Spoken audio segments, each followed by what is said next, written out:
Assalamualaikum warahmatullahi wabarakatuh. Kembali lagi kita pada program Sekolah Penggerak. Pada kali ini kita akan membahas tentang desain program bimbingan konseling dalam program Sekolah Penggerak. Kami tekankan ini adalah sebagai bahan pembelajaran, bisa disesuaikan dengan kreativitas masing-masing dan juga karakteristik dari masing-masing lembaga. Langsung saja ke pembahasan. Baik, dalam melakukan desain program bimbingan konseling pada kurikulum Merdeka, tentu ada beberapa tahapan yang harus kita lalui. Di antaranya ada analisis kebutuhan terlebih dahulu, selanjutnya rumusan kebutuhan, dan juga deskripsi kebutuhan, lalu tujuan dan komponen layanan. Selain itu, masih dalam tahap desain program bimbingan konseling pada kurikulum Merdeka, yang selanjutnya ada bidang layanan, terus rencana operasional, pengembangan tema, dan kepada kegiatan pembelajaran. Nah, itu untuk cakupan terkait desain program bimbingan konseling pada kurikulum Merdeka. Secara garis besar, mungkin ini sama dengan program bimbingan konseling pada kurikulum-kurikulum sebelumnya. Namun pembedanya nanti kita bahas. Baik, tadi dijelaskan bahwa untuk menyusun desain bimbingan konseling atau desain program bimbingan konseling pada kurikulum Merdeka, kita harus melalui tahapan analisis kebutuhan, yang mana analisis kebutuhan ini bisa dilakukan dengan melakukan asesmen diagnostik atau asesmen kebutuhan peserta didik dan juga asesmen kebutuhan lingkungan. Ini perlu kita lakukan agar apa yang akan menjadi program bimbingan konseling itu sesuai dengan karakteristik murid, karakteristik lingkungan, dan juga diagnostik awal yang kita lakukan. Baik, asesmen diagnostik yaitu mengenai latar belakang murid, mengenali jenis peserta didik itu seperti apa, mengenali karakter peserta didik itu seperti apa. Jadi kita diagnostik terlebih dahulu, ini dari mana latar belakangnya, sosial ekonominya, jenis peserta didik yang menggunakan metode belajar seperti apa, terus mengenali karakternya ini seperti apa. Jadi harus dikenali satu persatu peserta didik di asesmen diagnostik. Yang selanjutnya, kebutuhan peserta didik juga perlu.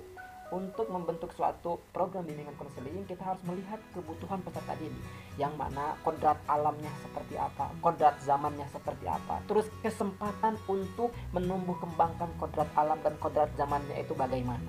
Yang tentunya kodrat alam dan kodrat zaman, begitu juga dengan kesempatan terkait kebutuhan peserta didik ini dikaitkan dengan dimensi profil pelajar Pancasila. Jadi kodrat alam yang sudah dimiliki oleh peserta didik sebelumnya sudah sejauh mana implementasi profil pelajar Pancasila pada dirinya. Begitu juga dengan kodrat zaman, sudah sejauh mana yang dia miliki terkait profil Pancasila pada dirinya, terutama di zaman yang sekarang. Itu yang perlu kita lihat. Yang selanjutnya, kita juga melihat kebutuhan lingkungan, yang dalam hal ini lembaga pendidikan. Kita harus bisa melihat visi misi sekolah, kesiapan penerapan IKM. IKM ini yaitu implementasi kurikulum Merdeka. Siap gak sekolah atau lembaga kita dalam menerapkan implementasi kurikulum Merdeka ini? Apakah sudah ada fasilitas-fasilitasnya yang bisa menunjang terciptanya dimensi profil pelajar Pancasila pada setiap muridnya? Terus juga kekhasan dalam setiap sekolah ini apa? Perlu kita lihat agar menunjang profil pelajar Pancasila di setiap diri peserta didik. Yang selanjutnya, instrumen asesmen bimbingan konseling untuk melihat tadi ada diagnostik, ada asesmen kebutuhan peserta didik, ada kebutuhan dari lingkungan. Kita juga bisa melihat asesmennya. Asesmen ini instrumennya bisa berupa tes, bisa berupa non-tes. Kalau tes seperti ini bisa dijelaskan ada tes intelijensi, tes bakat, tes minat, dan tes kepribadian. Yang mana tes ini dilakukan oleh seorang ahli yang sudah memiliki lisensi atau legalitas terkait pengukuran alat tes. Dan biasanya ini hanya dilakukan oleh ahli. Begitu juga dengan non-tes. Nah, kalau non-tes ini mungkin mohon maaf, ini sudah bisa dilakukan oleh guru BK meskipun tidak ada mohon maaf kategorisasi harus memiliki keahlian dalam hal itu. Karena non-tes ini nanti untuk menganalisanya tidak perlu ada penskoran dan segala macamnya. Jadi istilahnya itu alat tesnya sudah bagus, tapi non-tes ini bisa dikembangkan oleh masing-masing guru BK. Non-tes ini ada observasi, ada DCM, daftar cek masalah siswa, ada wawancara, ada dokumentasi, ada sosiometri, terus ada AUM, alat ungkap masalah, ada ITP, ada AKPD, ada angket, ada skala psikologis. Nah, ini yang mungkin bisa guru BK kembangkan sesuai dengan karakteristik dan kebutuhan peserta didik dan kebutuhan lingkungan belajarnya.